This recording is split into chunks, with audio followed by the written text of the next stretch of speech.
Hello అండి అందరికీ నమస్తే అండి. Welcome back.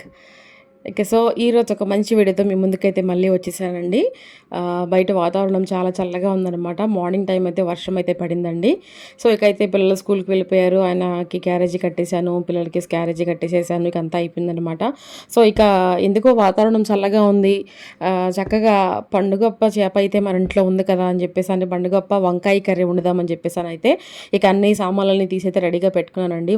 ఈరోజు మన వీడియో వచ్చేసి వంకాయ పండుగప్ప చేప కర్రీ అయితే చేస్తున్నాను అనమాట అండి. చక్కగా గుజ్జు కూరలాగా అది నేను ఎలా చేస్తానో ఈరోజు వీడియోలో మీరు కూడా చూసేసేయండి. దానికి కావాల్సిన పదార్థాలు ఏంటంటే నేను 2 పెద్ద సైజు టమాటాలు, ఒక 4 పచ్చిమిరపకాయలు, ఒక పెద్ద సైజు ఉల్లిపాయ, ఒక పావు కిలోకి వంకాయలు తీసుకున్నానండి. అలాగే ఒక 7, 6 అలా ఉంటాయి అనమాట. పండుగప్ప ముక్కలు అయితే తీసుకున్నాను, చేప ముక్కలు అయితే తీసుకున్నాను. ఇక తీసేసుకున్నాను కదా. పండుగప్ప చేప ముక్కలు చక్కగా గోరువెచ్చని నీళ్ళలో కడిగేసేసుకోవాలి. వంకాయలు శుభ్రంగా ఉప్పు పసుపు నీళ్ళలో కట్ చేసుకోవాలి. టమాటాలు కూడా శుభ్రంగా కడిగి, ఉల్లిపాయ కూడా చక్కగా పైన తొక్కంతా తీసేసి కడిగేసేసేసి అన్నీ మనం కట్ చేసేసి పెట్టేసేసుకోవాలన్నమాట అండి. ఇక్కడ చూసారు కదా, నేను పండుచేప ముక్కలు అన్నీ శుభ్రంగా చక్కగా గోరువెచ్చని నీటిలో కడిగేసేసుకున్నాను. వంకాయలేమో పసుపు ఉప్పు నీళ్ళలో కట్ చేసేసుకున్నాను. టమాటాలు కట్ చేసుకున్నాను. పచ్చిమిర్చి ఉల్లిపాయ కూడా కట్ చేసేసుకున్నానండి. ఇకైతే స్టవ్ అయితే వెలిగించేసేసి ఈరోజు స్పెషల్ ఏంటంటే మనం మట్టి దాకలో అయితే చేస్తాం అనమాట అండి. ఇలా నాన్ వెజ్ కర్రీస్ మట్టి దాకలో చేస్తే చాలా బాగుంటాయండి. నేను ఎప్పటికప్పుడు చేద్దాం అనుకుంటున్నాను. ఇది కొంచెం పైన పెట్టేశాను అనమాట. తీయడం కుదరట్లేదు అనమాట. రోజు నేను వీడియో తీసే టయానికి గుర్తొస్తుంది, వీడియో స్టార్ట్ అయిపోయిన తర్వాత గుర్తొస్తుంది ఒక్కోసారి. సో అట్టగానే సరే మట్టి కుండలో ఈ మట్టి పాత్రలో అయితే మనం చేసుకోవాలి అని చెప్పేసి అని ముందే నేను చక్కగా తీసి కడిగి దీన్ని బోర్లించి అయితే ఉంచాను అనమాట అండి. సో ఇకైతే మనం అన్ని ఐటమ్స్ అయితే రెడీ చేసుకున్నాం కదా. ఇప్పుడైతే మన కర్రీకి సరిపడా ఆయిల్ అయితే వేసుకుందామండి. ఒక 7-8 స్పూన్ల దాకా అయితే వేసుకుందాము. మీకు యాజ్ యూజువల్ తెలిసిందే కదా, నాన్ వెజ్ అంటే కొంచెం ఆయిల్ ఎక్కువగానే వేసుకోవాలన్నమాట. సో అయితే ఇక నేను చక్కగా స్టవ్ అయితే వెలిగించేసేసి మన మట్టి పాత్ర అయితే పెట్టేశాను అనమాట. చాలా రోజులు అయిపోయిందండి మనం మట్టి పాత్రలో వంట చేయక, చాలా డేస్ అయిపోయిందనమాట. సో అట్లాగే ఇవాళ మనం పండుగ చేప కర్రీ అయితే వండుతున్నాము. ఎందుకని దీంట్లో వండుకోకూడదు అనిపించింది అనమాట. సో అందుకని ఇక తీసి దీంట్లో అయితే వండుదామని చెప్పేసి ఆయిల్ అయితే కొంచెం కాగిన తర్వాత నేను ఏం చేశానంటే కరివేపాకు వేసుకున్నానండి.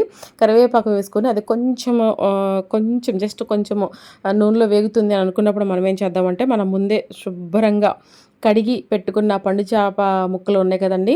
ఈ పండు చేప ముక్కల్ని మీరు కావాలంటే చిన్నగా కూడా కట్ చేసుకోవచ్చు అనమాట. లేదు అలాగే పెద్ద సైజుగా కావాలంటే పెద్ద సైజుగా కూడా వేసుకోవచ్చు అనమాట. నేనైతే కొంచెం కట్ చేశానండి, చిన్న ముక్కలుగా కట్ చేసేసుకొని శుభ్రంగా వాటిని కడిగి పెట్టేసేసుకున్నాను కదా. ఇప్పుడు అవైతే ఆయిల్లో వేసాను అనమాట.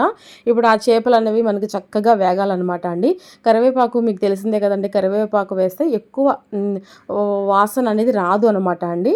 ఇక కొంతమంది కొంచెం ఇబ్బంది పడతా ఉంటారు కదా, వాళ్ళ కోసం అనమాట ఈ టిప్ అనేది. నేను మీకు ముందు వీడియోలో కూడా చెప్పాను. ఇకైతే మన పండుగప్ప ముక్కలు అయితే చక్కగా వేగిపోయినాయండి. ఎర్రగా మన చక్కగా పొట్లాల్లాగా వేగిపోయినాయి అంటే ఈ రకంగా వేగితేనే వంకాయ కర్రీలోకి బాగుంటాయి అనమాట. సో ఇప్పుడు ఆ వేగిపోయిన ముక్కల్ని మనం ఒక బౌల్లోకి అయితే తీసేసుకొని చక్కగా ఇప్పుడు ఆ నూనెలోనే మనం ఏం చేద్దామంటే కొంచెం జీలకర్ర వేసుకొని మనం కట్ చేసి పెట్టుకున్నాం కదండి ఉల్లిపాయలు అలాగే పచ్చిమిర్చి కూడా వేసేసుకొని చక్కగా వాటిని మనం వేపుకోవాలన్నమాట అండి. కొంతమంది ఏం చేస్తారంటే కూర ఉడికేటప్పుడు అంటే చేప ముక్కలను వేపకుండా డైరెక్ట్గా అలా కూరలో వేసేస్తూ ఉంటారు. కొంతమంది ఏమో వేపి వేసుకుంటారు. అలా ఎవరు స్టైల్లో వాళ్ళు వండుకుంటారనమాట అండి.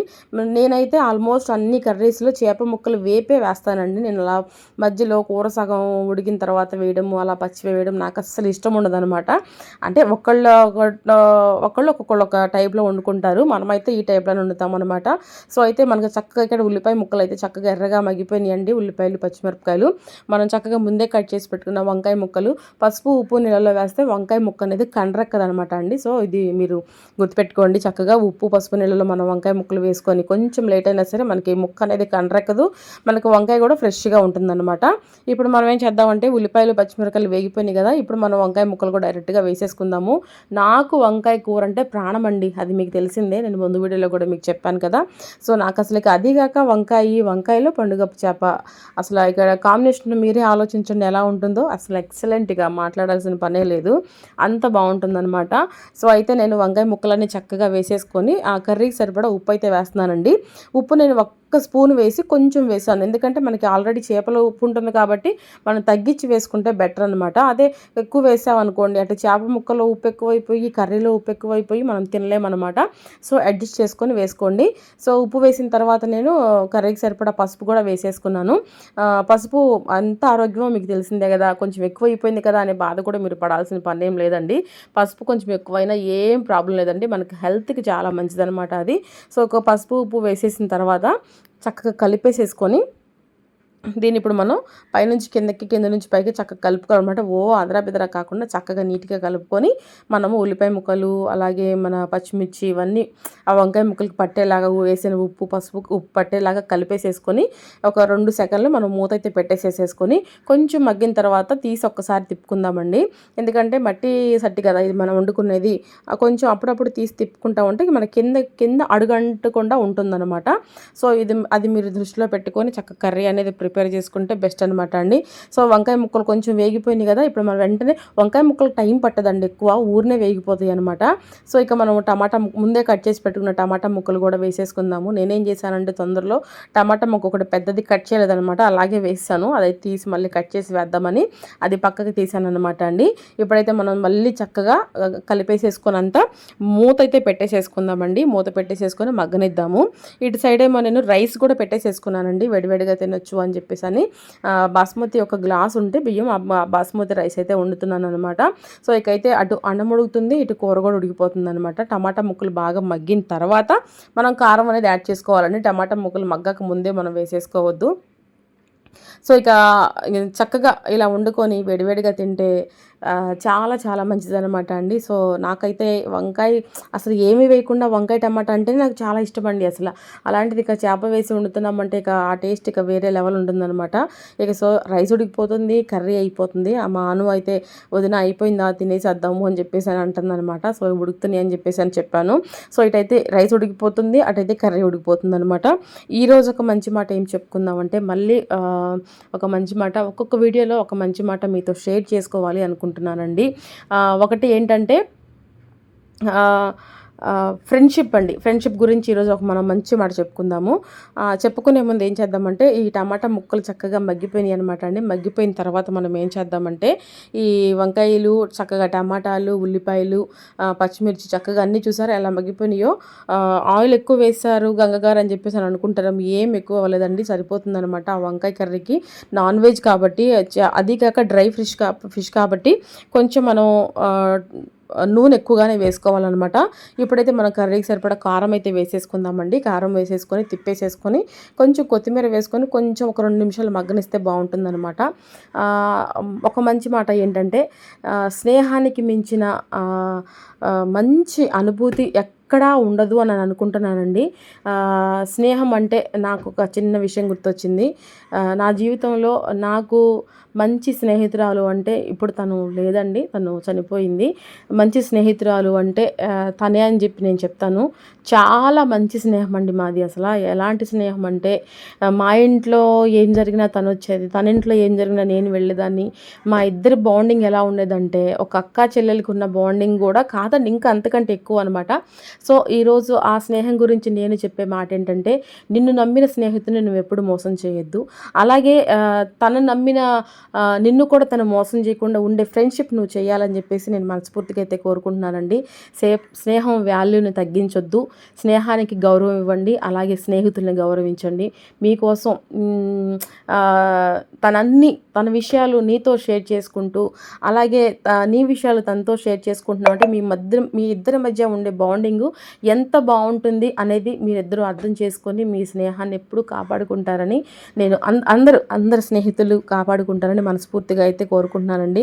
ఇది ఈరోజు మీకు చెప్పాలనుకున్న మంచి మాట అనమాట. నచ్చితే మీరు చక్కగా నాకు కమెంట్ అయితే చేయండి. సో ఇటు మన కర్రీ అయితే చక్కగా కారం వేసిన తర్వాత కొంచెం కొత్తిమీర కూడా వేసుకొని కలిపి మూత పెట్టుకున్నాం కదా. ఇప్పుడు చక్కగా ఆ కర్రీ చక్కగా మగ్గిపోయిందనమాట అండి. మగ్గిపోయినాక ఇప్పుడు మనం ఏం చేద్దామంటే మనం ముందే వేసి పెట్టుకున్న మన పండుగప్ప చేప ముక్కలను కూడా వేసి వేసేసుకొని జస్ట్ ఊరినే ఒక్క సెకండ్ మగ్గితే సరిపోతుందనమాట అండి. అస్సలు ఇక నాకైతే అసలు చాలా టెంప్ట్గా ఉందనమాట. చాలా చాలా ఇష్టమైన కర్రీ అనమాట ఈరోజైతే. సో చాలా హ్యాపీ అనమాట అండి. అలాగే మనం వ్యూవర్స్‌కి కూడా పరిచయం చేద్దాం ఈ కర్రీ అనేది ఎంతమందికి ఇష్టం ఉంటుందో, అలాగే ఎంతమంది ఇష్టపడతారో దీన్ని వాళ్ళు నాకు తప్పకుండా కమెంట్ కూడా చేయండి. చేస్తారని నేను ఈ కర్రీ అయితే ఈరోజు వీడియో తీసి పెడుతున్నాననమాట. ఇది మళ్ళీ మొన్న చెప్పిన పండుగప్ప చేప కర్రీ జొన్న రొట్టెలోకి బాగుంటుంది. ఇది కూడా ఇంకా చాలా బాగుంటుందండి. అసలు అబ్బా టేస్ట్ వేరే లెవెల్ ఉంటుందన్నమాట. ఇకైతే మనకు కర్రీ చక్కగా మగ్గిపోయిందండి. మగ్గిపోయిన తర్వాత మనం ఉన్న ఎక్స్ట్రా కొత్తిమీరను కూడా చక్కగా వేసేసుకొని మనం ఒక్కసారి కర్రీ కలిపేసేసుకొని కొత్తిమీర కూడా వేసేసుకుంటే, కొత్తిమీర అంటే అసలు నాకు మామూలు ఇష్టం కాదండి. అసలు మంచి ప్రాణాలన్నమాట. అంత ఇష్టం అనమాట నాకు. సో ఆ మిగిలిన కొత్తిమీరను కూడా చక్కగా మనం ఏం చేద్దామంటే కర్రీ మీదకి వేసేసుకొని ఇప్పుడైతే మనం కర్రీ అయితే కట్టేసేసుకుందామండి. కట్టిన తర్వాత కూడా మనకి మట్టి పాత్రలో ఇంకొక 2, 3, 4 నిమిషాలు మగ్గుతుందనమాట. మీరు ఎప్పుడైనా గమనించండి ఒకసారి కావాలంటే.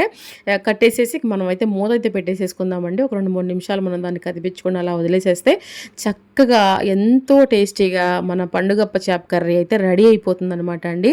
ఇకైతే మనం చక్కగా మనకి ఇటు కర్రీ రెడీ అయిపోయింది, అటు చూస్తే రైస్ కూడా రెడీ అయిపోయిందండి మనకి. ఇక మనం అయితే చక్కగా పెట్టుకొని టేస్ట్ అయితే చూద్దామండి. ఇప్పుడు ఈ వీడియో నేను షూట్ చేసి పెడతాం అనేది మధ్యాహ్నము 2, 3 అవుతుందేమోనండి. ఇప్పుడు ఇదైతే 12, 11:30, 11:12 అవుతుందన్నమాట టైము. నేను కర్రీ చేసే టైం అనమాట ఇది. నేను వీడియో అప్లోడ్ చేసి ఎడిటింగ్ చేసుకొని పెట్టేసరికి 3, 3:30, 4 అవ్వచ్చు, లేదు 3 లోపల అవ్వచ్చు అనమాట అండి. సో ఇకైతే నాకు అన్నం పెట్టేసేసుకున్నాను. ఇక మనకి చాలా ఇష్టమైన వంకాయి పండుగప్ప కర్రీ అయితే వేసేసుకుంటున్నానండి. అసలు అబ్బా! అసలు అసలంటే ఇప్పుడు ఈ వీడియో నేను వాయిస్ ఇస్తున్నాను కదండీ, వాయిస్ ఓవర్ కాబట్టి ఇచ్చేది. ఆ టేస్ట్ గురించి నేను మీకు ఎక్స్‌ప్లెయిన్ చేస్తున్నాను. అసలు టేస్ట్ ఉందండి. అబ్బా! ఎంత బావుందోనండి అసల. అసలు నేనైతే మైమరిచిపోయాననమాట. తృప్తిగా తిన్నాననమాట ఈరోజైతే. చాలా హ్యాపీ అనిపిచ్చింది. ఇలాంటివి మనకు మనసుకు నచ్చినవి మనకంటూ కొన్ని ఉంటాయి కదా అండి. ఈరోజు ఒక మంచి కూర వండుకోవాలి, తినాలి. ఎందుకంటే ఆడవాళ్ళకి ఇల్లు, వంటగదే కాబట్టి ప్రపంచము. ఇక వాళ్ళకి వేరే ప్రపంచం ఏముంటుంది చెప్పండి. ఆ ప్రపంచంలో వాళ్ళకి ఇష్టమైనవి కొన్ని ఉంటాయి కాబట్టి అవి వండుకొని తినాలి అని అనుకున్నప్పుడు, కానీ ఒకటండి, వండుకొని తిందామని అనుకుంటాంలే కానీ కడుపు నిండా తృప్తిగా మనము తినేసేయలేమనమాట. అమ్మో మన వెనక వాళ్ళు ఉంటారు, ఇంకా మన హస్బెండ్కి పెట్టాలి, మన పిల్లలకి పెట్టుకోవాలి, అత్తగారికి మామగారికి పెట్టాలి అనే ఆలోచన ఎప్పటికప్పుడు మైండ్లో ఉంటుందన్నమాట. ఇది కంపల్సరీ 100% నిజం అనమాట అండి. ఆడవాళ్ళు నిజంగా ఎంత గొప్పవాళ్ళు, నిజంగా ఆడవాళ్ళందరికీ సెల్యూట్ అనమాట అండి. ఫ్యామిలీకి, అలాగే ఇంటికి, అలాగే వంటగదికి పరిమితం అయిపోయిన ఆడవాళ్ళు ఎంతోమంది అనమాట. సో వాళ్ళందరికీ కూడా మనస్ఫూర్తిగా కృతజ్ఞతలు అనమాట. వాళ్ళ ఇష్టాలని అలాగే వాళ్ళ కోరికలన్నిటినీ వాళ్ళు వదిలేసేసుకొని వాళ్ళ పిల్లల కోసం, వాళ్ళ హస్బెండ్ కోసం, అలాగే వాళ్ళ ఫ్యామిలీ కోసం తన ఇష్టాలన్నింటినీ కాదనుకొని వాళ్ళే ప్రపంచం అనే బతికే ఆడవాళ్ళందరికీ కూడా నా తరఫు నుంచి సెల్యూట్. మరో వీడియోతో మళ్ళీ కలుద్దాం.